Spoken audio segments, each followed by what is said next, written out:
नमस्कार.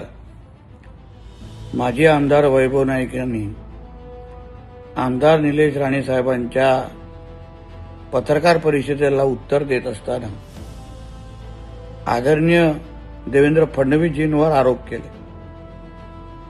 राज्याचे मुख्यमंत्री म्हणून देवेंद्र फडणवीस साहेबांनी या राज्याला शिस्त आणि कायदा आणि सुव्यवस्थेमध्ये हाताळण्यामध्ये एक अग्रेसर राज्य म्हणून आमच्या महाराष्ट्राला पुढे आणत आहेत. आज कुठलाही गुन्हा घडला तर त्या गुन्हेगाराला माहिती आहे की ज्या राज्याचे मुख्यमंत्री आदरणीय देवेंद्र फडणवीस आहेत त्या राज्याला मध्ये माझी सुटका होणार नाही आणि मी अशी हिंमत परत करू शकत नाही.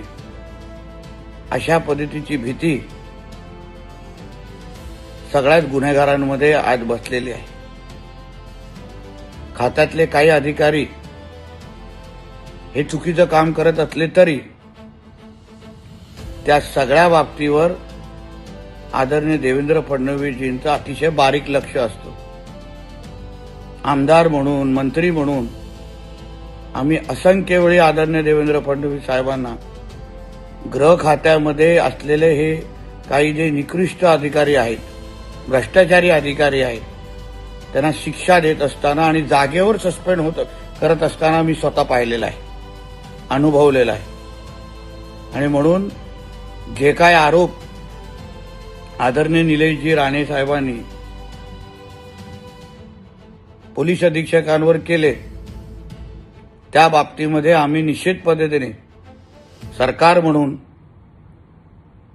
आम्ही देवेंद्र फडणवीस साहेबांकडे माहिती पोहोचवणारच आहोत.